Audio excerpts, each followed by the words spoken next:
teaches me listen, and boy does she sing. Her voice sways like a hummingbird, flies like a shooting. Welcome to the Girl Awakening podcast. I'm Jaali Hendy from the Sacred Sister Project. I'm Amanda Parker from Mayella Organics. Together each week, we will share a vulnerable, open and honest podcast about the awakening process in all of its sacredness.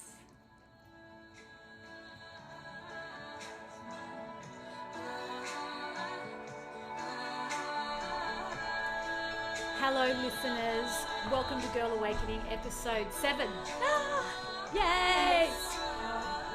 Power to the people, power to the women. Power to the women. Yeehaw. Today we have another special guest. A very special guest. Would you like to introduce her, Amanda? We have Jaali Hendy come to share her awakening with us. So stoked because we've had some fun with Jaali Yes, over the years. Yeah, and I have to say one of the people that just comes into your heart and never leaves. Oh no, not already! Not already!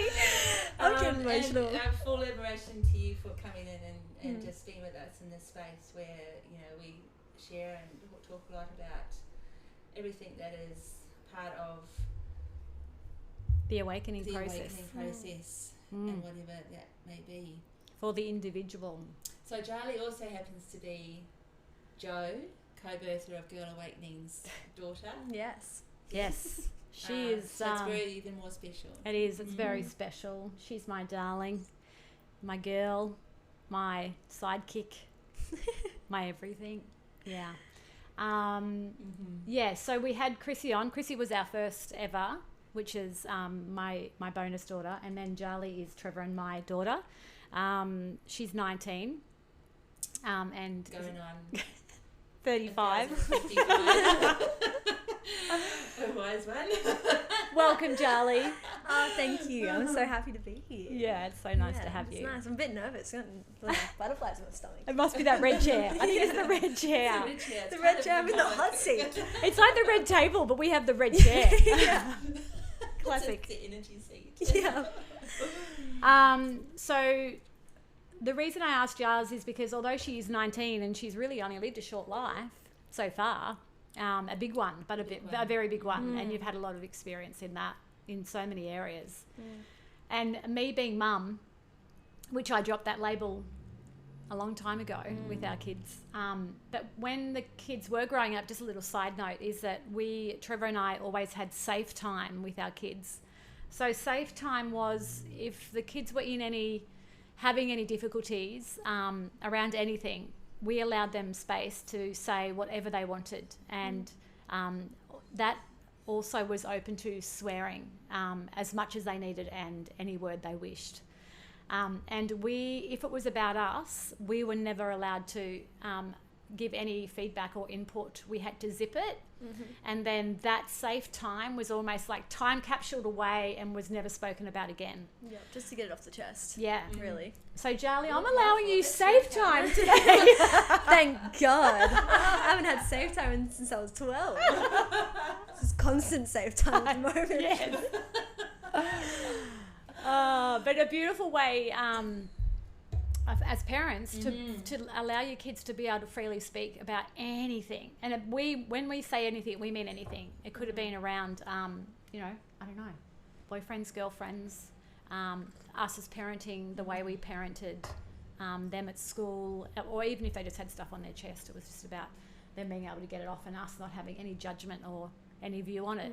If we just wanted to call Sally from math class a bitch. Yes, You're free to. It was free to. And there wouldn't be any anger held the next day at school. Yeah. Yeah.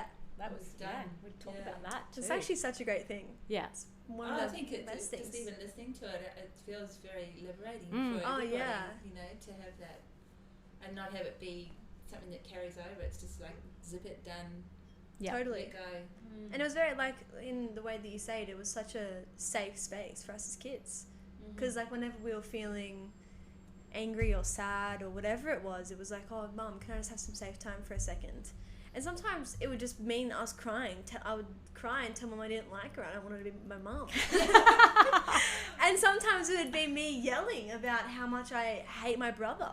But it was like all these things that I felt so strongly as kids, and I think because we were allowed to by you to feel them so strongly, we did, and we'd feel them to their full extent, and we'd let them out, and then I'd never think about it again. And they're normal emotions at the end of the day, because straight away then I had a big flashback to my dad, and he was telling me off about something and actually giving me a smack. I think it was like 8 or something like that. Because we, and I'll stick to the point. I yelled at him and said, "I hate you. I hate you. I wish, and things like I wish you weren't my dad." And it's in an unhappy space when you're doing that. It's in a traumatic space. And then it's like, well, who says sorry? Like, does he say sorry because he was actually the grown up, and saying that I'd done something wrong and maybe not in the right way. And I was stressed out and not receiving it well, or it's a messy situation, isn't it? How do you keep repairing that? So having a safe space, it's very much a opportunity to just be true, isn't it? Yeah, no, totally. Yeah, powerful. Absolutely. It'd be nice if we could extend the safe space out to more people in our lives. Yes. Instead of just our parents. Yeah. Imagine having that with like all your friends.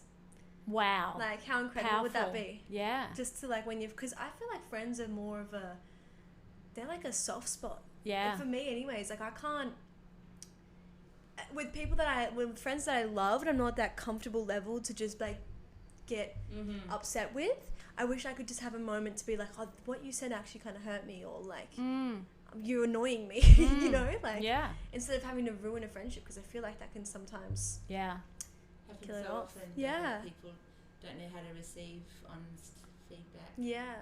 Totally. And it's all energy. When you look at it from a broader view, all of it is energy, and if we're not expressing it, it's building up somewhere. So, Giles, quickly, because I know you quite well. Yeah. Well, I You hope do. I do. I can't. Yeah, for a long time. Yeah, you do. Just a little bit of a background on Giles, because she was always a special child, like all children are. I'm not just being biased. But right from when Jaali could talk, she would sit Trevor and I down, right from 18 months old. And if Trevor and I had a fight, she would sit us down and tell us what we were doing. And it was really confronting for your 18-month-old to sit you down and say, "Mum, you need to open your heart more, and Dad, you need to listen more." So it was neither she, and the beauty of her, and the reason why Trevor and I started listening, is that she was never wrong. She was never pointing the finger at either of us. She was telling us both what we were doing in that moment. And Trevor and I were like, okay, wow, she's wise owl. She's a wise owl. So we always, whenever something was going down and Jaali had to say something, we'd always listen. So she's always been that little barometer in our family. And also when she was younger, she's had a grandfather that she spoke about all the time, and we could not work it out because there was no one there. She had her own bedroom, and she'd say, "Grandfather came to me last night," or "Grandfather's sitting in the corner and he said this to me," and "Grandfather this, Grandfather that." We couldn't work out who it is. And then Trev was cleaning out his office one day and had a photo of his mentor that had passed. And Jaali pointed it and said, "Grandfather." And Crazy, it was hey? Colin who basically was very dear to us, and Jaali was in my belly when he passed. So Interesting. yeah, that was interesting as well. And he was probably Dad's biggest teacher. Absolutely, right, in yeah, life? absolutely. So that's just a little background on Giles. Now I'm going to hand it over to you, honey. The mic is all yours. Oh, okay. The mic's in my hand. Am I still talking about myself? Yeah. Can I just ask, like when Joe is explaining about sitting your folks down, and Yeah. how does that? Do you ever recollect that? How does that feel to you? There's one specific memory I have when we lived in Palm Beach, and I remember you guys were fighting over something.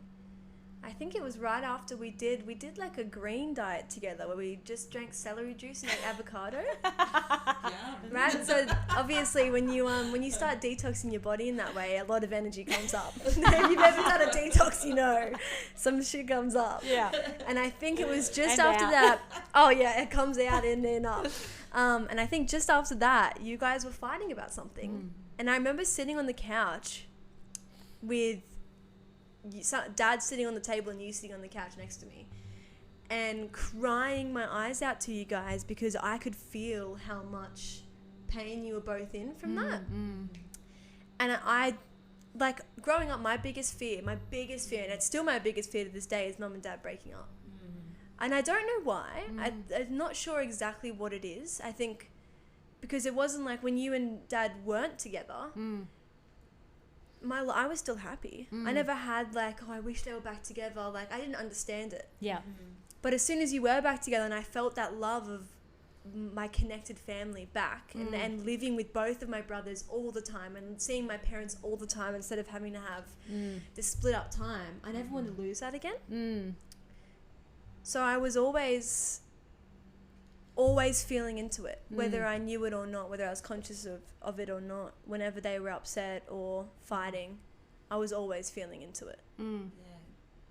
Which is a big thing, big space to feel into, isn't it? Other people's Absolutely. emotions, and then also how you feel about their emotions. Yeah. And I think a what lot they're of kids do, experiencing.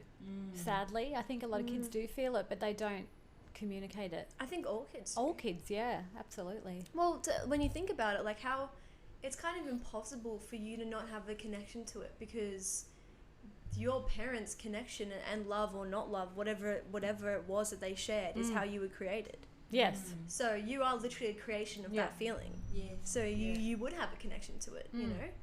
And actually, what you said about Jaali being in your belly when Colin passed, like, this last week or so, a few conversations have come up about in utero experiences. Yes. And What carries over. yes. Yeah. It's a funny one. And not only that, but even before that, what energy or trauma is held in the body, you know, for the mum, or that can be transmuted too. It's so much, yeah. No, absolutely. So then so once you're present in the world and then aware of how good the connected family is in such a mature way, as Jo's explaining, that's kind of like, you know, coming in as a mentor parent yourself, isn't it? Like, Yeah. what Colin She was was. to the family, or Yes. having granddad come and, you know, come and Yeah. tend to. It's almost No, like totally. you're connecting with that energy very powerfully in yourself, aren't you? You know, it's part of who you are. No, it's so true. So do you want to chat about when you started to realise that, I don't know how we want to put it, the world isn't the way you thought it was, or Yeah, totally. you know, like, I think for me, and I'm kind of like feeling this as I'm talking about it, I think it was more of a wave because I was like born into the period of time where you and Dad were waking up for yourselves in one way or another. So I was always raised in the idea that what I was seeing wasn't what I was actually seeing, you know, so I always had that trust inside of me, especially growing up in our family. yeah. But I think it wasn't until high school. It wasn't until high school. Grade 6, I guess, was probably, I was still a little bit too young and I was enjoying being a Young kid girl. to think too much of outside the materialistic. But it was when I was in year 7. Yeah, so when I went to high school for the first time and I realised how much there was of a system, you know. Do you want to share with the viewers what that means? Like what? Well, in a literal sense, what I'm talking about now is, I would say, the educational system. Yep. Especially because we all go through it. Like, everyone is brought up through this one little string pipe or whatever you want to call it. Yeah. And we're all kind of taught the same things from, you know, years and years and years ago. But we know so much more now. Yeah. So it's a system that's so old and outdated and unnecessary in my opinion. Mm-hmm. But coming into it, when I was like this light little kid, I was so close to my family, you know, like I was such a innocent being in that sense. Like I just wanted to go and play and be a mermaid on the beach for 8 hours a day. And I didn't care if I did. I didn't care if I was there alone. I didn't care. I would talk to myself in the mirror for hours and be so entertained because I didn't need any of that shit, you know. And then you get to high school and girls are wearing makeup and they're talking to boys and they're, you know, pulling up their skirts a little bit shorter than we did in primary school. Wow. And I'm starting to wonder, like, okay, so I'm feeling it. And I'm like, okay, so this is something a bit more than just playing mermaids at the beach. This is like, we're getting into the real shit here. Yeah. You know, like we're becoming women. Yeah. Suddenly an adult. Yeah. And at this point, I'm still like, what, 13, 14? Like, I should have still been playing mermaids. But, 12, 13. 12, yeah. Which is even, like, slightly off topic but on topic. It's crazy for me to think about that kids, young girls, are even in a deeper system now with all the social media and stuff. Like, I see 12, 13-year-old girls walking down the street that I look like when I was 17. Yeah. You know, and I'm like, oh God, I wish you could just still play mermaids at the beach for a little bit longer. Yeah. You know what I mean? Yeah. Yeah. So I think the way I view that educational system is like, you ever heard that quote where it's like, you can't ask a goldfish and a monkey to climb a tree and say that the goldfish is stupid because it can't climb the tree? Yeah. Because if you asked a monkey and a goldfish to swim a kilometre, who's going to win that race? It's like, that's how I would view the system. So we're all completely different. Oh, we're all so different. Yeah. We all think different. We all love different things, but we're all graded on the same piece of paper. Yeah. Like, it makes no sense. And then it's this big energy field of, like, coming out of school thinking you're dumb because you didn't pass their tests. Yeah. But it's like, you're probably more intelligent than the people who did, in some sense, you know? Like, you must be great at something else they're not teaching. Yeah. That's beautiful. Yeah. So it's like, even some of the smartest people in the world have always said, school, don't go to uni, don't listen in school, do whatever you want to do in your spare time and you'll become a genius, you know. So interesting. It's an interesting viewpoint because I know there'll be a lot of listeners that will be like, what? But this is Jaali's story, and it's the way that our family chose. So and we're not against anyone that goes to school either. We're for whatever works for you. So do you want to explain? Yeah, well, I think that was so right, by the way. I should have mentioned that as well. This is nothing against the system. Yes. If it works for you, it works for you. It didn't work for me. And that's okay. Yeah. So we were talking about this earlier. A huge realization that I've had is that this parallel when I was going to high school in year 7, and Mum had this decision, which is so funny because at this time in our lives, we as a family had never heard of DMT or ayahuasca. Well, we didn't speak about it. I don't think Dad had heard about it, right? No. We'd heard about it, but it was far from our reality. Totally, far from the reality. And Mum had gone into all this research about it in Peru, and she wanted to go and do a traditional ayahuasca ceremony in Peru.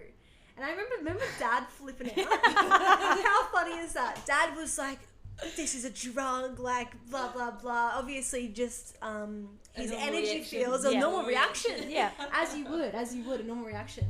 But, of course, ended up supporting her, and she went off to have a life-changing experience. One mother went and a different one came back, that's for sure. So while she was off in Peru, I was, it was just me and Dad at home. And it's even funnier thinking of this now, is that this is right when Chrissy was having heaps of issues with her ex-fiance. Yeah. And she was having huge realizations in her relationship that she felt, like trapped and whatever else. And I'm not going to get into her story. I'm sure she spoke about it. But that was all happening at the same time. And I was going into high school, and I specifically remember this one day where I was sitting in my favorite teacher's class, like my favorite teacher. I love this woman. And she was one of the best things about high school. Like, I loved her. And I remember sitting there, and she asked us a question. And one of the quieter kids, the kids that just didn't really talk much, and that's okay. Like, there's a lot of them in school, and he just was kept to himself. he raised his hand and answered it. And it was the first time I'd ever heard this boy answer a question. And I remember being proud of him. Yeah. Like having that feeling like, yes, like put your goddamn hand on, answer that question. You know stuff. Yeah, Dad said I was so proud of him because Yeah. I had never heard him even speak, you know. So for him to put his hand up, and I was a confident kid, I was scared to put my hand up and answer the question, you know. But in one way or another, he didn't answer it, you know, correct quotations. He didn't answer the right thing. And she completely just shut him down. And this was like someone that I really looked up to. Completely shut him down, and not as much in like a verbal "you're wrong," but in a real energetical, like, made him feel stupid. And I remember watching him for like 2 weeks after that. He never raised his hand again. He never spoke. So sad, isn't it? So sad. And I remember like I went home that day and it really affected me. Yeah. And I wasn't sure why. I wasn't sure why at that point, because it's like I'm still 12, 13. Like, why has this taken me out so much? And I went stand-up paddleboarding with Chrissy and Dad that afternoon. And I remember laying down and I was, because at this point in my life too, me and Dad used to have daddy-daughter time every day. And for hours we would just talk. Talk from when I was at a really young age. We would talk about anything, anything that I was feeling. And it was definitely one of the best parts of my childhood. And I forget about it a lot. Yeah. But we had one of those moments. Sorry, I just keep going into different... No, that's perfect. Okay. Yeah, it's really beautiful. So I had this chat with him and I was feeling into it, and I realized that for the first time in my life I felt the system. And I saw it happen in front of me, like shutting someone down for not having the same opinion as you, you know, or not having the right answer, when in fact he was just trying to figure it out, you know. And I realized, and seeing it, I was kind of like having this huge vision of like how it unfolds and how we grow into it. And it's like we stopped trying eventually, because and he stopped trying because you don't want to be wrong, you know. And it's almost more comfortable to not try and to not be wrong than to try and may possibly fail. You know, there's comfort in that for people. Yeah. And we're taught to feel comfortable in that from that system of like tick and cross and yes and no and false and true. Yeah. And I felt it. And God, that's such a bizarre feeling at such a young age, to look at your school, which everyone goes to, and look at your favorite teacher that you look up to and think, okay, this is a little bit like fucks. Obviously in my 12-year-old world head I would have thought about it differently, but like now it's like, this is a bit cooked. I don't think this is what I want to be a part of. I don't think this is what I want to grow through. And obviously, Mum, like, you would have been having your own huge realization across the other Talk side. about having realizations around systems. Oh my God. So I think that's such an interesting parallel. Absolutely. Well, we were in contact with each other, and I think I'd done my first ceremony, and I was having difficulty letting go, funnily enough. And someone said to me, one of the shamans said to me, think of someone that you love, like so much, that just think about them. And so Jaali was literally popped into my head. She was the first person. There's plenty of people that I love, but she was the first person that popped into my head. I didn't know what she was going through either on the other side of the world. And I remember having a huge breakthrough in a ceremony because I just connected in with Giles. And then that next day, which was, I think, the afternoon for you guys, we spoke. And Treb said to me, Jaali's having some major realizations. He said, the first thing he said, I don't know what's happening for you over there, but Jaali's having some major life realizations. Having a mini ayahuasca ceremony over here. She is breaking through currently. And then they explained what was happening, and I was so excited for her because, I get emotional even thinking about it. Because I was the veil was lifting for me, and the veil was lifting for her, and I was just so happy that at 12, you know, I was thinking, God, what was happening for me at 12? You know, it's like speaking of the devil, Trev's calling listeners by this. That's always the way he connects in. He's always connecting in. Like, what's happening? So we were both having this simultaneous awakening. So let's keep moving, hun. So so this is when you started to. Does it keep keeping recording? I hope so. Yeah, it says. Yes, it's Yep. recording. It keeps totally off track. We're all a bit distracted Yeah. currently. So you came home and you spoke to Dad Yeah. about what was happening. You were having. Yep, so I came home, spoke to Dad. It took about a week or two before he got on board. I was like, I don't want to go back to school. I don't want to leave. Yeah, For so about a week, I ended up just like not. But what did he say to you? He said you need to write a list of pros and cons, didn't he? Yes, Yeah. that's right. He did. He asked me to write a list of pros and cons, and I wrote. I think the main con I can think of was friends. I didn't want to leave my friends. Yeah. I didn't want to leave the social aspect of it. I was scared. I didn't want to be the weird kid that left school and got homeschooled. Yeah. Which, funnily enough, now looking back, it's probably one of the coolest things about me.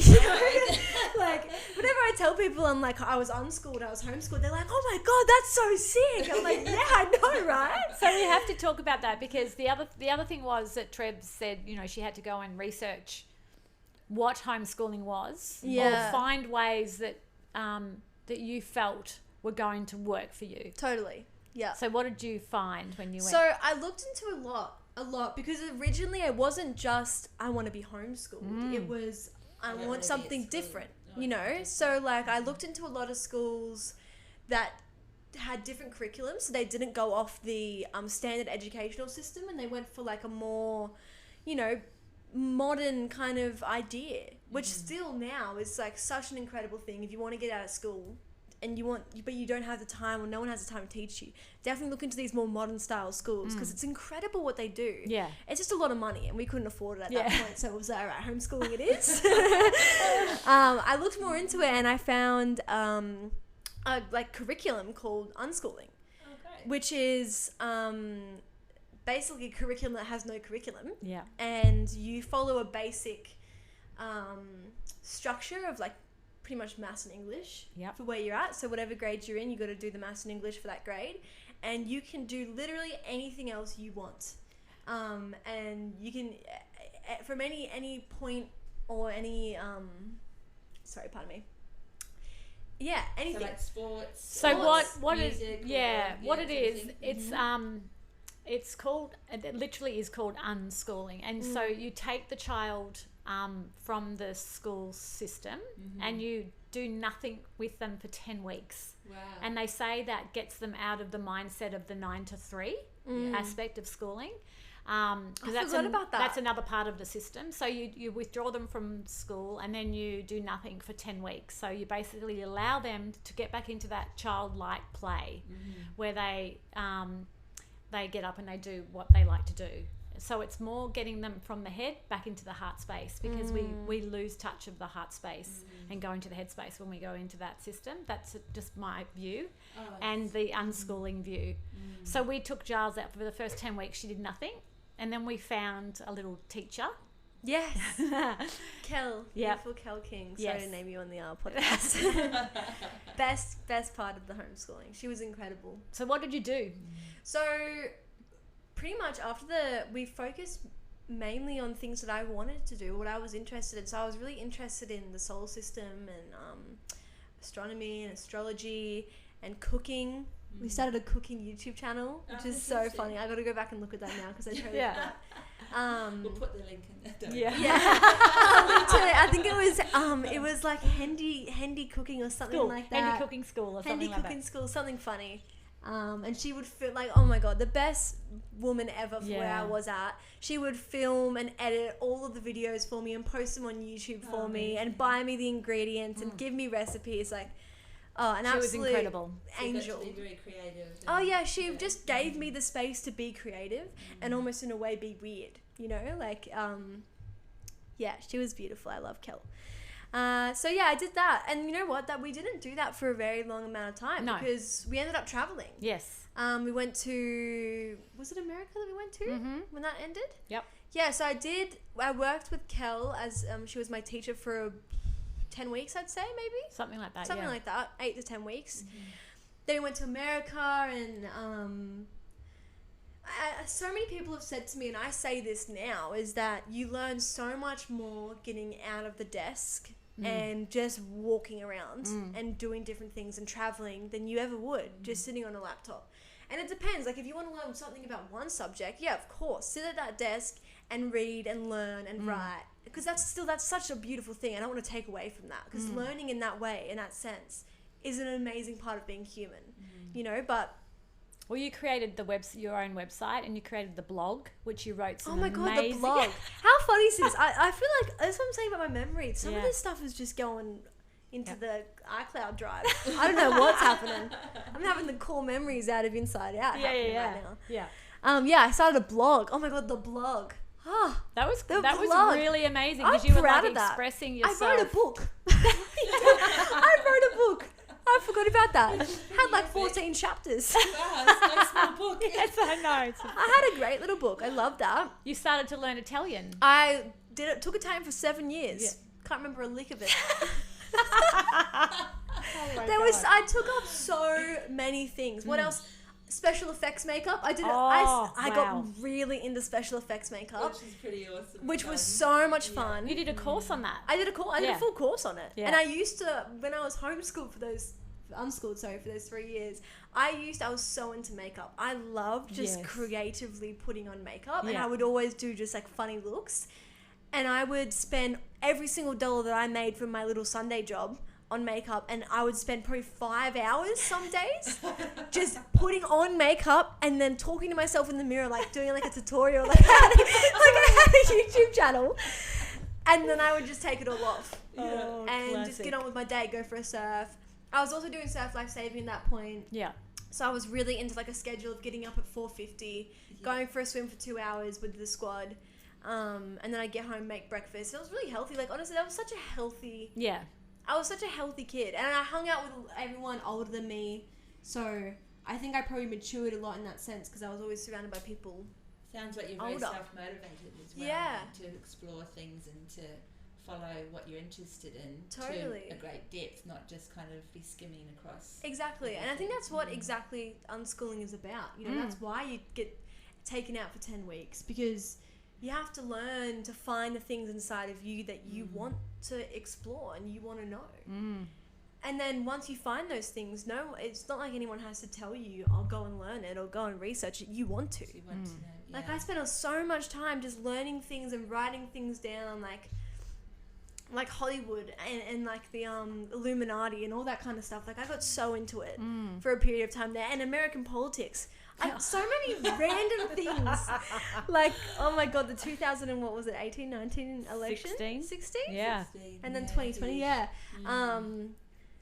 got right on into all of that. Remember the speech you wrote? Oh my God. We're back at school now. Okay, so we skipped a point. Let's move We'll forward a little move bit. on from unschooling. So just before you do, like, so because the thing about in the olden days, before we had mobile phones and things like this, people had time to, we wrote letters. Yeah. We spent time doing things, and what you're explaining about that time of unschooling, it sounds like such a beautiful period of space just to explore things that you're interested in and actually go through with them, rather than having to that time's up, you've got to move on to the next thing now.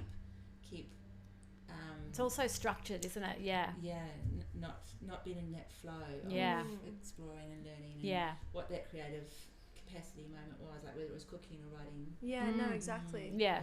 That's so true. She didn't feel, she wasn't bounded by anything. No, and there was so much freedom, which is such a beautiful thing at a young age. Yeah. And that's why it's so important to take away a little bit of structure. Obviously, structure is great for a kid because we need to learn structure. But I think with being in school, it's all structure. It's all square edges and, you know, shapes. There's no just squiggly lines everywhere. There's no just do what you want. Yeah. Which is so important to figuring out who you actually are. You know? Yeah, absolutely. So, let's jump in there then. Oh, God, this is where it gets deep. So 3 years have gone by. 3 years have gone by. Incredible. Finding myself still in a lot of innocence. Like, I remember at this point, I think I probably smoked weed like once. Mm-hmm. I think I'd probably secretly drank a beer Yep. and stolen a beer from the Esky at Aussies maybe Yep. once. Yep. But I felt super guilty about it. I probably Yeah. felt guilty about that for about 2 months. And I wouldn't look mum and dad in the eyes, right? So I'm still in a very, like, I always told the truth. Yes. Very connected to mum and dad. Just myself. I was just Yeah. myself. Yeah. Yeah. Beautiful. And I remember we came back from a trip once. I think maybe we came back from Bali. I don't remember. I think it was me and mum. We came back from a trip, and a friend from primary school messaged me and said, "Hey, like I haven't seen you in so long. Let's catch up. Let's go do something. My friend's having a party or something like that." It was just like people hanging out at the park. Mm-hmm. And I was like, okay, yeah, I'll go hang out. Like I haven't seen these people in ages. At this point, I pretty much had one best friend. One friend, and everyone else was just like my brother's friends that I hung out with. Anyways, Lucky them. yeah. So I went to this thing, and I remember it's actually so funny. I met a boy, and at this point there wasn't any boys in my life. Like there was crushes on people that would probably never look at me twice because they're about 7 years older than me. Yeah. But there wasn't any boys, and I was like, well, I think I was 15 at this time. Yeah, and there was this boy and he was interested in me and he thought I was cute and I was like running around, trying to kiss this boy the whole night. And he went to the school that the friend that invited me to went to. And after that, I went home that night and I think maybe I had like one UDL or something like that. Like I was still keeping it chill. I went home that night and I remember laying in bed thinking, I'm missing out. I'm missing out on being a teenager. I'm missing out on the partying and the boys and the drinking and the looking cute and putting on makeup and wearing short skirts and crop tops and going to Burley to get ice cream with the boys, Like, I thought I was missing out on all this stuff. And I genuinely believe it. There wasn't a part of me that thought, no, what you're doing is just fine. Yeah. That's just an illusion. I never thought once what you're actually thinking right now is a full illusion. Everyone in that illusion wants to be out of it, but you want to be in it because you can't see how much of an illusion it is. It was looking pretty fresh to you. Oh, yeah, it was the looking like- grass is greener on the other side, yeah. and that is so true. So that must have felt quite surreal to think, everything's wonderful. One afternoon with friends. Yeah. And realise that, there's a whole aspect of life that you're missing out That on. I'm missing out on. And that's right. That's exactly what it was because I was I always saw people drinking older than me. Like, I was in a surf club, Yeah. They have beers on the weekends and they celebrate after races. I was always around it, but I never had a sense of wanting to be a part of it. Mm-hmm. I always just thought that's what they do. Yeah. And maybe I'll do it when I'm older. Yeah. But then being a part of it fully and people including me in it made me want it. Do you know what I mean? Yes. And there were people my age. Yes. So it was people that I felt like were on my level. Mm-hmm.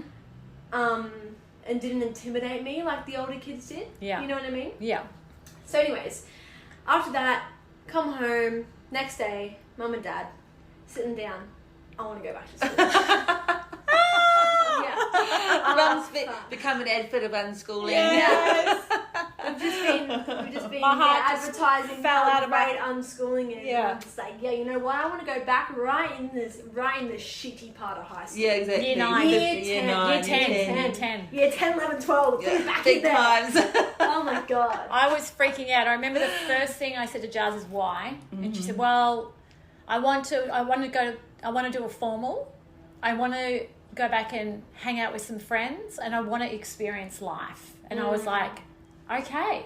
And that was part of the reflecting back, the cons for leaving, wasn't it? When you were 12, those are the things you didn't want to give Exactly. up. So it's kind of they're the things that drew you back in again, Yeah. isn't it? No, exactly. But I think, and I'm going to be completely honest now, which I haven't been honest about, I don't think with anyone before, I was kind of bullshit. Oh. You think that we didn't know that? I was pretty That's bullshitting, 'cause hilarious. At that point, I was pretty much only going back for that Yeah. boy. To be so honest with you and myself. Oh, you're I your was just mother's like, you know daughter. what? I'm in love with this boy. And Yeah. I'm going to go back. I'm going back. I want to have lunch with him at lunch That's break. it. He doesn't want weird unschooled girl. I'm going, put it back on the uniform. I'm fucking getting it. That's hilarious. And I did say to Giles, I remember saying to Jaali, because we were we've always been proud of all of the kids, and we've tried to give them as much space in that experience realm as possible. But I remember just being so proud of Jaali, because everyone used to say to us, wow, she doesn't go to school, but she speaks so well. And I'm like, those poor kids, it's like, there was this judgment on homeschooling, and Jaali was just so eloquent, and she could speak to anyone at any age and hold a conversation. I was so proud of her. So when she wanted to go back to school, I was like, oh, okay. And then all I said to her, this is the only thing I said to her, is that, honey, please, when you go back, all I want you to do is hold your space. And she said, yes, Mum, I promise I will. And you know what is that hits a really heavy place in my heart, because I remember you saying that. Yeah. And I remember promising you that I would stay true to myself. Yeah. And spoiler alert, I did not stay true to myself. I'll tell you what, I didn't hold any fucking space in that place whatsoever. Well, you're jumping way into the deep end of the pool, aren't you? God. And I I think there was a part of Trevor and I that knew that was going to happen. It was like, it was almost like the vortex, there's a vortex. There's always a vortex around us, and depends what we're pulling into that vortex. And she was pulling in a lot of old FOMO. Old shit. And at this stage too, my older brother Bailey was going through a stage himself, a pretty dark, heavy stage. And I remember, and I talk about this a lot with people when I'm opening up about this, is that I remember specifically, there was one night where there was a huge fight between all of us, and Bailey was trying to run away from home or whatever else. And I remember hugging him on the balcony, just like gripping him, bawling my eyes out, saying, can you please stop? Like, please stop doing this. Like, everyone's breaking apart, because it was Bailey. Like, he was my best friend and Mum's boy, and it was like, it was so hard for all of us. And I remember that night promising Mum and Dad, I'll never do this to you guys. I promise I'll never do this. And I thought it was fucking worse than it. That was horrible. You can have no concept, really, can you? Like, at the time, like, to know what that's worth, is it? Totally. Your space. Yeah, and I think right now, especially before I dive into all of that stuff, I'm really working on that guilt with myself, because I carry so much guilt from the promises I made to my parents about not being, staying true to myself. And I think now that I'm saying it, I feel like I played off as like, I feel guilty towards them, but I think I feel guilty towards myself and my little girl inside of me that I just completely threw away for bullshit. Because I was so, like, looking back at who I was, and I was ashamed of that person when I went to high school. But now that I've grown and I've come back to me, I'm like, wow, I was such an amazing little girl. So smart, so confident, so open, lovely, sweet, like capable and independent, like. And I was just, I kind of punched her in the face, and I was like, fuck you, you're not good enough. You're not good enough for this school. You're not good enough for these people. And I'm still trying to work that back. That's a powerful moment, because I think that's, everybody struggles with being good enough, but nobody's aware that the person next to them is feeling the same way. And as you say, you're thriving, and you're giving all that away to go and fit in to this, sparkly stuff. Yeah. It's almost like the balance I think you needed for the person that you are today is that you needed to have that experience 100%. to complete. 100%. Don't regret a moment or a lick of anything that I did. Because I wouldn't be who I am without that. And that's like a typical thing to say, but like, I wouldn't have realised how important all these elements of who I am are if I didn't be the total opposite of them. To realise that's not what I want, and that's not what I'm connected to. Absolutely. No, absolutely. And just for the listeners too, you don't have to go through these experiences. Don't go and do a bunch of drugs and totally get away from yourself to figure out where you are. Some people, it's different. As we've known with all of our guests, everyone has a different experience, and we all learn differently. Even though we're probably all going for the same outcome. Absolutely. We all learn different ways.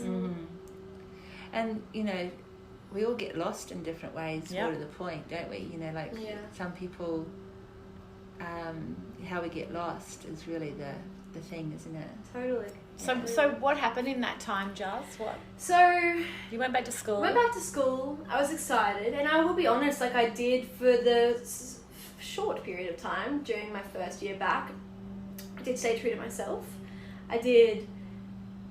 I was really excited to get back and learn and be a part of a learning system. And like I know that kind of contradicts what I said earlier, but obviously I thought I didn't mention the amazing positives of that learning system, which is being in a group mindset and learning with other people and having someone teach you about these things. Like that was something that I craved at that age, and because I was willing to learn more things that I couldn't learn at home, or I wanted help with, or I wanted more support. Interaction. And I love that. I love that side. And then I got, then my friend asked me to come over to her house. Same friend that invited me to the party. And that was, I can't exactly remember if that was like the first time that I actually had properly smoked weed or not. But yeah, crazy experience, getting high and the whole world kind of feeling like it wasn't a part, and I was disassociating. And I kind of fell in love with it a little bit because it was like this full escape. This escape because I had felt everything my entire life so deeply that when I smoked weed, I didn't feel pretty much anything. At all. It sounds like also that responsibility that you're having is innate responsibility in your nature. So I started smoking weed on a very regular daily basis. A very regular daily basis. I Can't get much regular than that. My mum's going to learn a little bit more about this stage right now than she already knew. So I started hanging out with people that did the same thing as me, and it escalated into more drugs and other stuff that was, and sex and shit that meant nothing to who I actually was. And then it started not coming home. then it started, like I wouldn't want to come home. I would stay at my friend's house. You were totally separating out from I the was, because at this point when I was coming into this like side of me that I was ashamed of, that I didn't realize I was so ashamed of. I didn't want the people who could actually see who I really was to be around me, and that was my family, because they saw through all the bullshit, especially mum and dad. Mum and dad were like these two different sides to it. They were kind of like good cop and bad cop, but in a real different way. Like mum was like, because obviously mum had been through similar things in her childhood, she kind of understood in a way, whereas dad was like absolutely fucking not.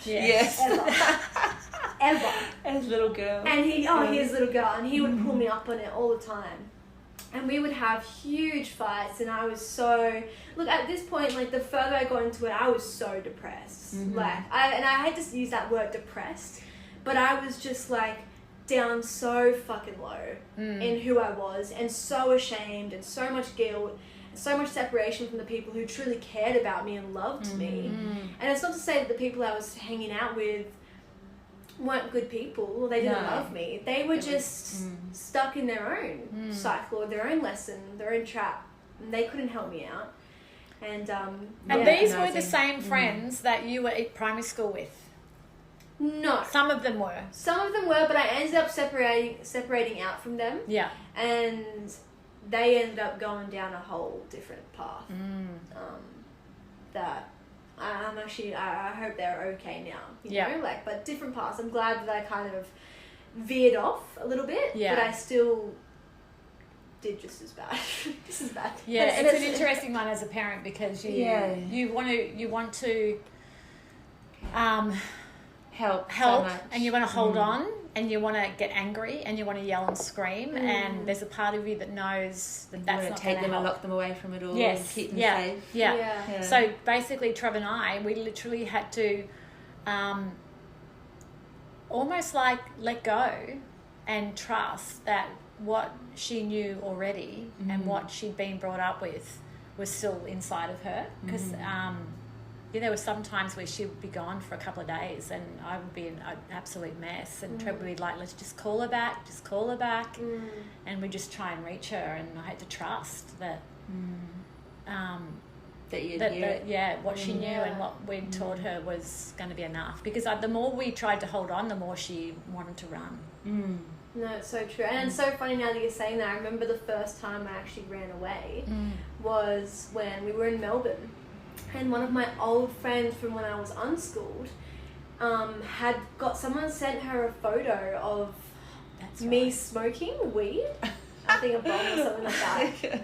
And in my school uniform, funnily enough, and sent it to Dad saying, I'm really worried about Jaali, like this isn't her, like, you know, I don't want to snitch on her, like she's my friend, but I definitely don't want to see her do this. Yeah, she was totally looking Which out at the time I didn't understand because she was like one of the first people I ever smoked weed with. Yeah.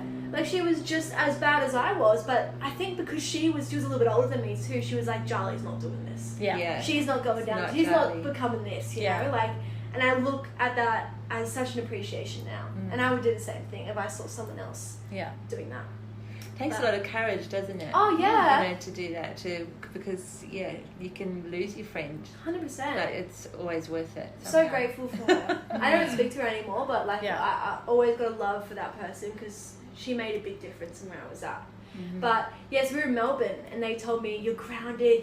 That's and right. one of my friends, and this is so funny, one of my friends was, her parents were away, right? And this was my first ever proper high school party. Oh, okay. And the boy that I had the biggest crush on was going. New boy, by the way. I moved on from the other one. This boy that I was completely in love with, and I was actually in love with him for pretty much the rest of high school, was going, and I was like, there is no fucking way I'm missing out that on this I am missing out on this goddamn My party. parents are mean. No, there's going to be joints and cruises, and it was like the most exciting thing that had happened to me all year. Yes. So we get home, and I fucking pack a bag. And you don't want to be the only kid that doesn't go. Yes. Oh, there was no chance of that happening. No, and so we're on non-speaking terms. I walk upstairs to unpack my suitcase. I unpack my suitcase, repack a bag, put it inside the suitcase, and then walk downstairs and Mum's like, where are you going? I'm like, I'm just putting my suitcase in the garage. How bloody smart is that? There's a way to do anything. My intuition is going, keep an eye on it. Yeah, exactly. Whatever guys got a suitcase in their hand, be careful. Which is why you even asked in the first Yeah, place. exactly. Something's telling me she's doing something wrong here. So I put the suitcase downstairs, grab the bag out of it, and run out the door down the street. Oh, come Gone. With I mean, I would like to hear, because I don't think we ever spoke about this properly. I would like to hear about how did you find out that I was gone? What was that like for you? Oh, it was terrifying. Yeah. Yeah, no, it was. I think it's more. Even looking back hindsight now, it's like I don't know what hurts more: the fact that you've had this this daughter who's everything, and maybe that whole pedestal thing that we've been talking about, and then her not even talking to you. Like it's like, well, straight away it's like, what have I done wrong? What have I done? We're good parent. You question everything. And then lucky I've got Trev, who's just he holds a really good space. So while I'm losing it, literally losing it, he's there just saying, honey, just hold the space for her to come back, or hold the space for her to be safe. And so I would literally just be like that. I'll be just like, angels, guides, please just take care of my daughter, just look after her. Whatever she's doing, just please look after her. And he was always so, it's okay, honey, she's got people around her that are looking after her, and it would just calm me down. And then it was just a waiting game. Because and then I started, and then when I calmed down, I noticed that I would be more tuned in to my intuition, and sometimes I could just call another mother, not even knowing, and the mother would say, yeah, she's here, or yes, she's with my daughter. And I just knew, and I was just like, okay, at least I know where she is and who she's with. And and that's, I think, a big thing for a parent to kind of feel into that space of what is going to be the best outcome here. Yeah. Because you really don't know what you really don't know what to do, to be honest, as a parent, and I'm sure most parents listening would relate. And have tried different things. You can try everything. You try different aspects of things to get get through this time and to keep the relationship open, Yes. because that, you know, to You have don't that, want to close that off. and yeah. having the communication and things, because that's the hardest thing, I think, to lose, is that feeling of connection with your child. That probably hurts the most, I think. Yeah. You know. And I think on probably the child's perspective of things, it was like, I feel like I've learnt so much and I know so much, so why are you still treating me like I'm a fucking child? Yeah. Yes. That's how I felt. Yeah. And so Absolutely. it was hard for me to realise that because I was neglecting my child so much inside, I was like, why aren't you neglecting her too? Yeah. You know? Why aren't Just go along with me, Mum. Why aren't you neglecting her? Because I've actually I've left her behind. I've and left her you- behind. I'm an adult now. Meanwhile, I had no fucking idea what I was doing, and I was definitely not an adult. But yeah, so that continued, that cycle of mum and dad not letting me do what I wanted to do, and fuck it, I'll run away. Fighting it. I'll run away. Oh, they'll steal something off me. I know where they hide everything. Like I was too good at what I did. That's a sad thing. Take your talents to a different They use. couldn't hide anything from me. They couldn't, like, if I didn't want them to see something, they wouldn't see it. I was pretty good at that, which I think is why I got so deep and dark down the wrong rabbit hole, you know? And it wasn't until, well, to be honest, as I got further and deeper into it, I had a lot of friends that were beaten up or stabbed, some that were killed, like that. I realised, okay, maybe this isn't for me, you know? Like, and not that it's for anyone, but I was like, I don't think I want to be putting my energy into this, because in some way or another, I'm putting the energy towards these kids getting hurt, you know, just by being a part of it, just by being friends with someone who was friends with someone who was friends with someone. I'm being a part of it, you know, and I didn't want that. And so I started to kind of come out of it and be like, oh, all right, but I was still balls deep, balls deep in it. And it wasn't until I met my first boyfriend, and which is crazy, because I remember always thinking, like, I always felt like he kind of saved my life a little bit, because he did, in a way. Because he was just like this beautiful, gentle boy who was everything that I was when I was younger. And he was true to that. He was so true to himself. And yeah, I fell so in love with him. And he brought me back to my family. You know, I got close to my family again, got close to my parents, my brothers, with people that actually cared about me, and close to myself. And it was really eye-opening. And that's a beautiful thing to feel. Heart-opening. Yeah, and heart-opening. And I felt this love. It was like feeling love for the first time. All over again. And it was incredible. It was incredible. It was such a great experience and such a beautiful love to have. And that was where, I think for me, I came back into the up of my kind of roller coaster and So awakening. how long was this dark night of the soul? I was literally thinking, so this was like your dark night. Yeah. This was 2.5 years that I went through that stage. And I met my ex-boyfriend in January of 2020. Yeah. Yes, I think 2020 or 2019. I think it was 2019, only because... No, it was 2020. Was it? Oh, No. it was because, one, it was the year that I was supposed to graduate high school, and two, it was the year that all the lockdowns started happening, which was 2020. It was 2020. Because the lockdowns didn't start until 2020.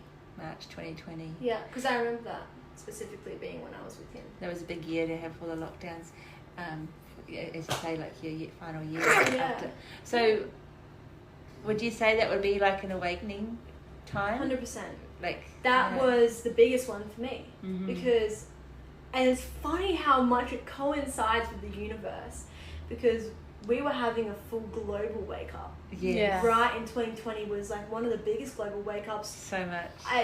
Biggest one of my lifetime anyways, of this 3D to 5D coming in, this COVID, you know, we're not going to get into the COVID politics, not today, but huge for me. And I think now that I'm talking about it, I always gave him the recognition for that, and I think, great, held my hand, brought me out of the water for sure. but it was all me. It was like my younger self sent him as a little guardian angel to come and help. Yeah. You know. And you saw something of yourself in him, obviously. Yeah. That, you know, that's Big true to part yourself. of myself. The playful side of me that I... But you completely left that old world behind. Like Completely. You just stopped school right then and there. It was like, boom, came back to realize, okay, what do I want from life? I don't want to be a teacher. I don't want to be a scientist. I don't want this. I want to travel the world. It's what I've always wanted to do. I just want to travel. How do I travel? Okay, casual jobs. What's a casual job? Hospitality. Okay, I'm just going to work in hospitality. Why would I not just leave school and get some experience going so I can start traveling as soon as possible? So that's exactly what I did.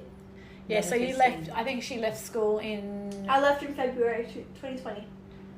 Yeah, but remember you decided in November, before all of the COVID stuff even was coming because about? I didn't even think about it until after I met my ex-boyfriend. I keep going to say his name, but I don't want to say his name. No, I can feel that. Let's call him Bob. Call him Stephen. Beautiful Stephen. Steven.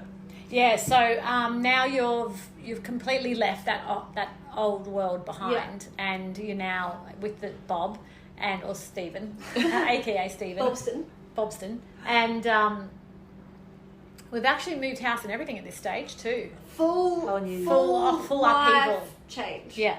And I looked again. It was like boom. Once again, sucked straight out of the vortex. Looking at the vortex from the outside, going, okay, here's a system again. Yeah. This is a system I didn't want to be a part of. Went balls deep in it. Yeah. Realized I swirled around in it. I lived machine. it. I became it. Yeah. And now I've realized, okay, that's definitely not what I want. Yeah. And that's why I don't regret any of it. Because, like, I could never have known how badly I didn't want it until I had it. Yeah. You know what I mean? Absolutely. That's how we know. Yeah, experience is, you know, as they say, you can't teach them. Yep. If they need to go there themselves, they're going to go there themselves. No, exactly. And that doesn't always have to be the way. You don't have to dive deep into the vortex to figure out you don't want to be there. Yeah.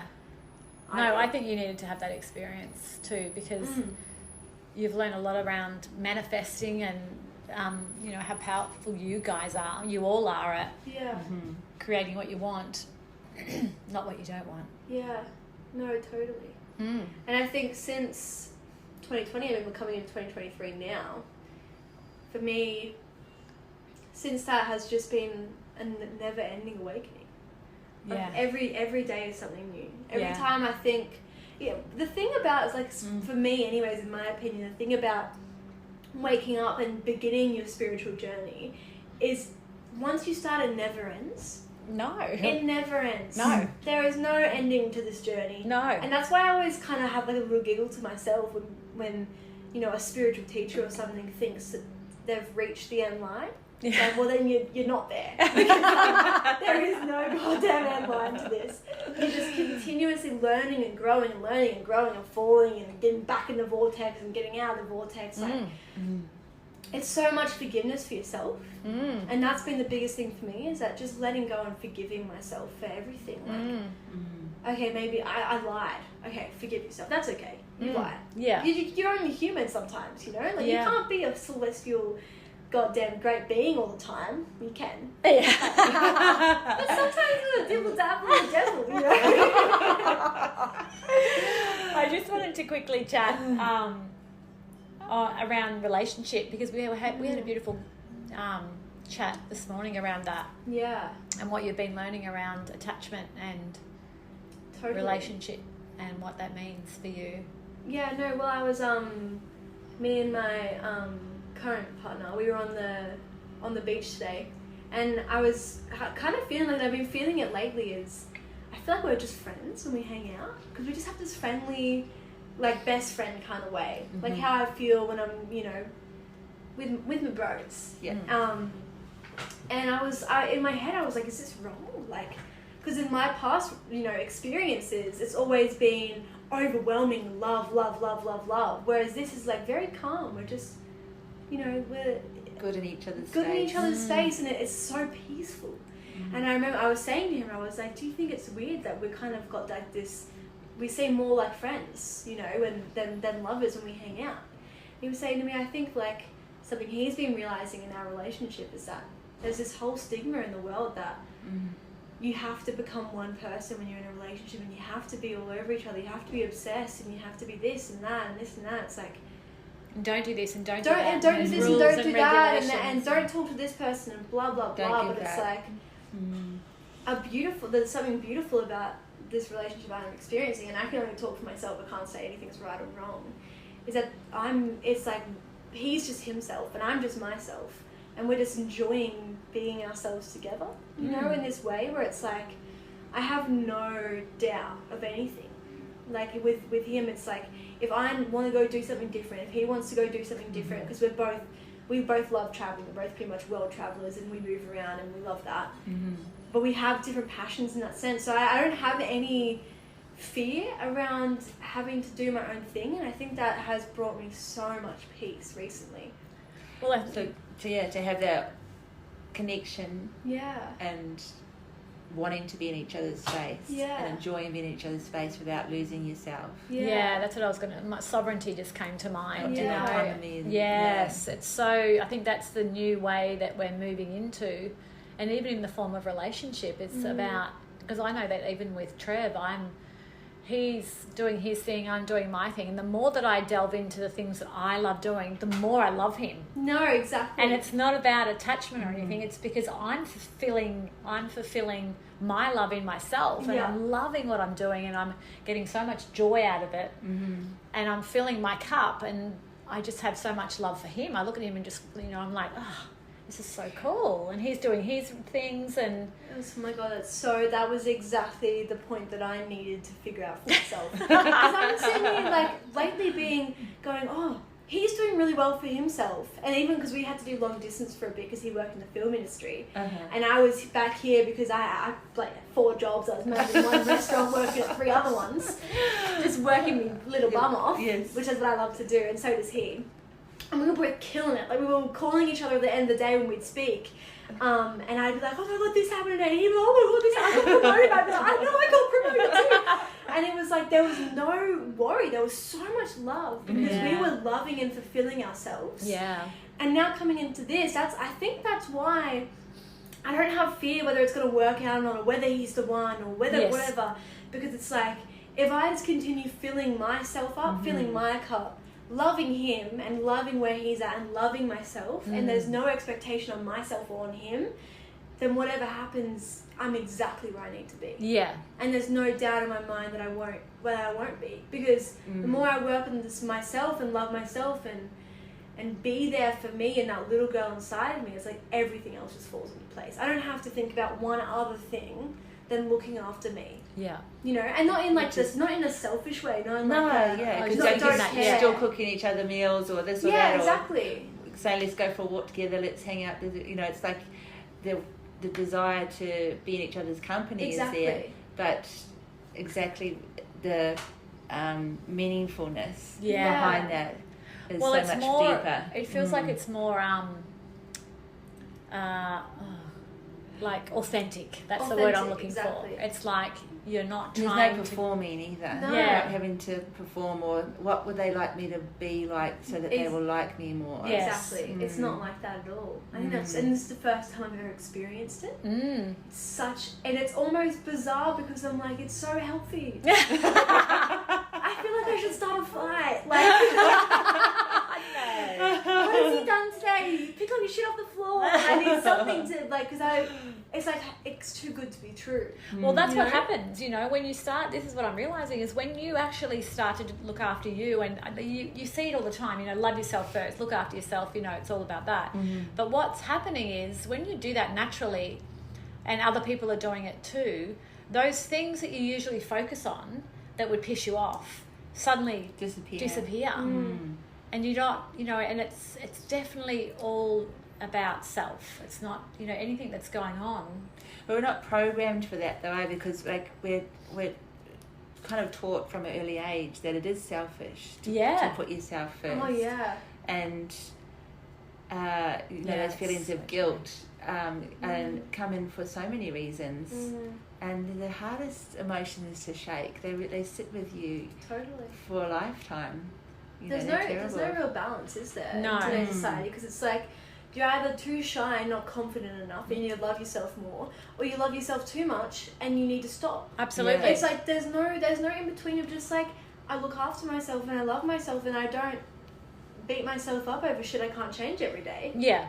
Why am I getting hated for it? Yeah. Why am I a cocky prick for that? You Yeah. know? Like, God, it's so, and it comes back to, I think, a lot of like women hating on women. Yeah. It's like such a horrible thing. It's so considering, sad. and I think that's something I'm really proud of in myself, is that I have gone through that whole like kind of looking down on other women for my own insecurities. As soon as you kind of realize like, oh shit, it's just my own insecurities, and whenever someone looks down on me, it's a mirror reflection of their insecurities. You just be there for everyone. Yeah. It's like everyone's just got so them much insecure easier. sometimes. Yes. You know? Like, Everybody's got something going on. Oh my God, it's Yeah. always a reflection.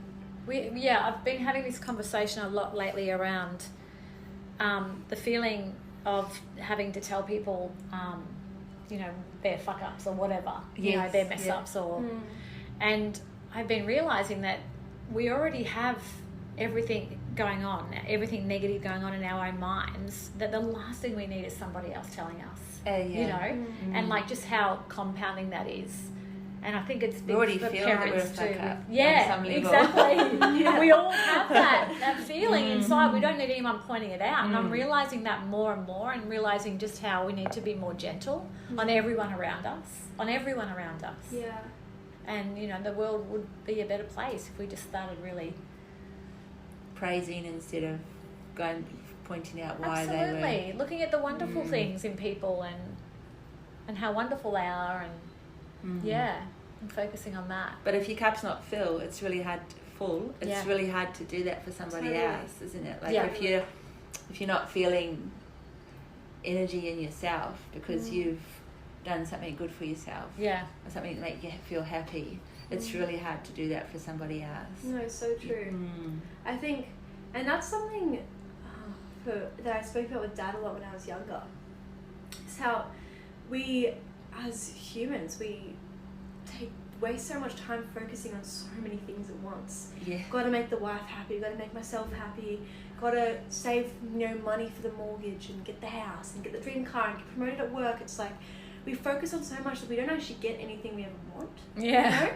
But if you just focus on one thing that means so much to you and aligns with your purpose, everything else will just fall into place without you even noticing. You know, and that was coming out of school. That's all I did. I focused on one thing at a time, and I was like, all the time I was like, holy shit, how did I get here? This is great. I'm making money. I just got a car. Like, I'm going to do this. I'm going to do that, and I'm living the life that I've always wanted. And I had this great moment yesterday in the car with my best friend EK. We were driving down to Brunswick just to hang out, because we didn't get to hang out much because I still work 3 jobs, so, and she works all the time as well, and we've got this song playing, and I was looking out the window going, holy shit, like this feeling inside of me was like, this is the life I've always wanted to live. Aww. And if the girl, you know, 8-year-old me was looking at 19-year-old me about to be 20, she would be so proud of where I was at, you know, and what I was doing. Like, I'm about to move to Japan. Like, take on. I was tired of the world, Northern I'm done with Hemisphere. Australia. I've had enough here. Time to go learn Japanese and figure out what I can do for myself there. No, it's just like, which is a incredible feeling, isn't it? To feel satisfaction, fulfillment, connection, just joy, isn't it? And I think the beauty of it is that feeling that doesn't mean my life's perfect. No. It doesn't mean everything is exactly where I need to be. It's like I'm the feeling of being exactly where I want to be in life is more so that I'm in the exact mindset I want to be right now. And that's that I trust the universe. I trust that everything. I'm just letting go. And letting go has been the biggest blessing for me. And I guess for older women listening, it's probably like, oh, it's easy for her to let go because she's 19 with no responsibilities, no kids, no house, you know, like. And I think for me, that'll be a challenge one day to figure out how I can still keep this mindset when I have more on my plate. Because right now, it's like I'm still free to do what I want. Absolutely. And I'm loving that. So I think the challenge now, it's coming into my 20s and coming into figuring out where exactly I want to be in the next 10 years, It's how can I hold that, let go and trust? Because that's such a freaking hard thing. Well, I think right there you just said it, let go and trust. Yeah. And don't even focus on that. Yeah, I how can I hold on to the let go and trust? Exactly. Isn't that the trap?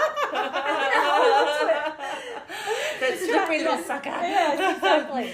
I actually saw something the other day that I was like, wow.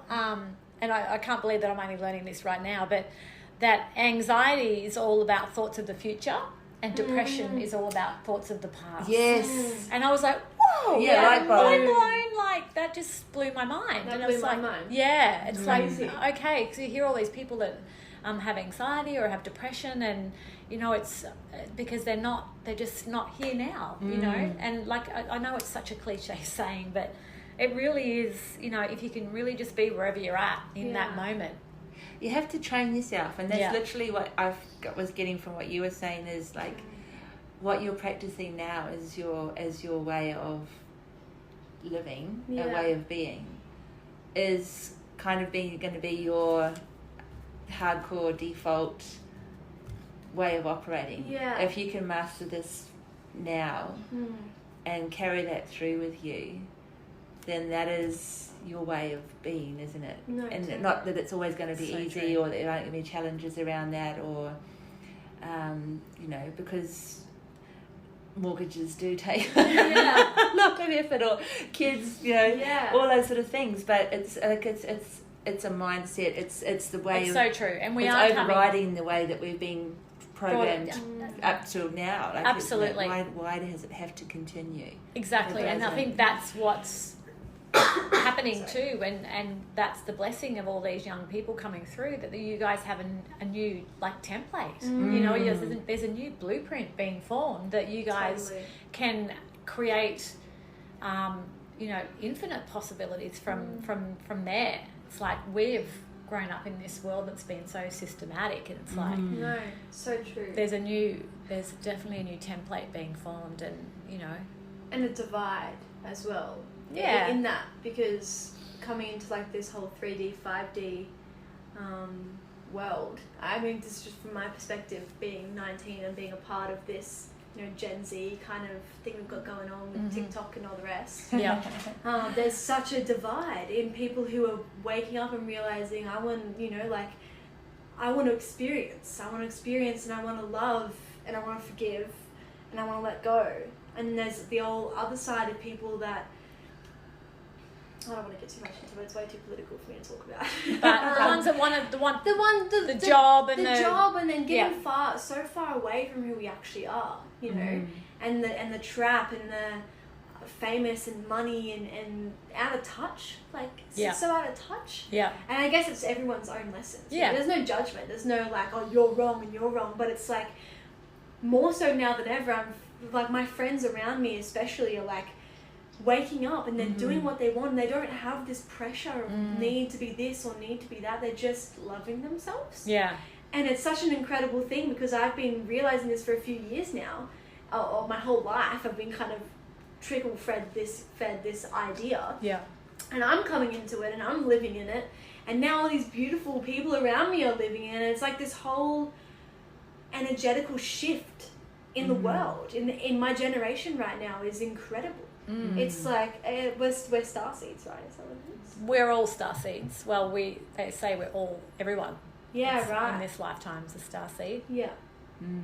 And so what I'm hearing too is like your motivation's different, isn't it? Like, it's the motivation that's one of the points of difference, and again, that not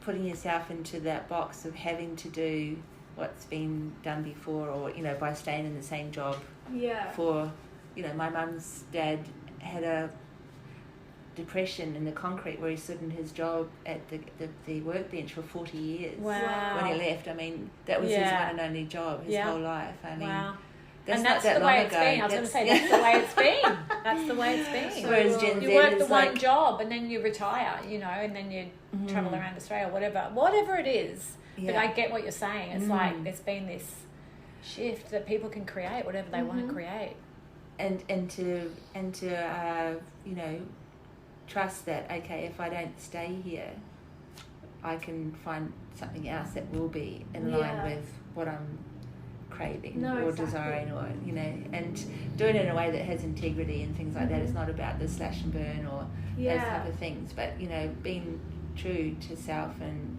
true to motivation and your motivations. That's a very powerful dynamic. And then you sort of have to come around and say, okay, well, am I doing that? Can't be wrong, because if I stay, I'm not going to be, and say in this job, whatever, I'm not going to be happy. I'm not going to do my best job. My boss isn't going to be happy, or I'm going to be the boss and my staff aren't going to be happy. It's a flow-on effect, isn't it? Where if everyone is sitting in their flow, that it creates flow around you, doesn't it? Absolutely, expansiveness. We're about time up. It's gone so quick. It's flown by. Did you want to add anything else to the end of that, Jars? Do you want to say anything else on that for our listeners, for our young listeners?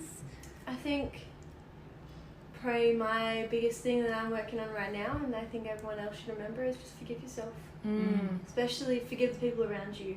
Like, forgiveness is the most powerful tool we've got. It is, isn't it? Because we blame a lot. Let yourself off the hook. We blame everyone. We blame ourselves.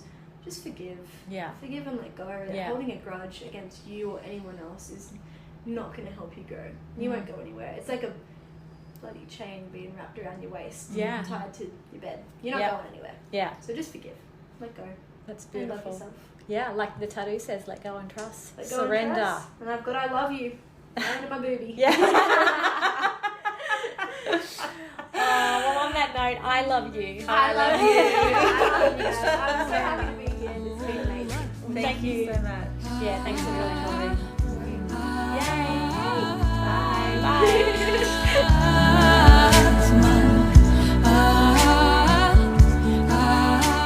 Bye. Listening to our Girl Awakening podcast.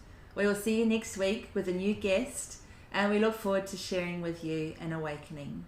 There's a link in our show notes for info regarding our guest, and a special blissful thank you to Ksenia Luki, the amazing artist behind our theme song.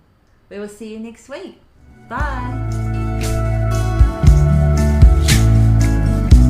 I talk to a spirit.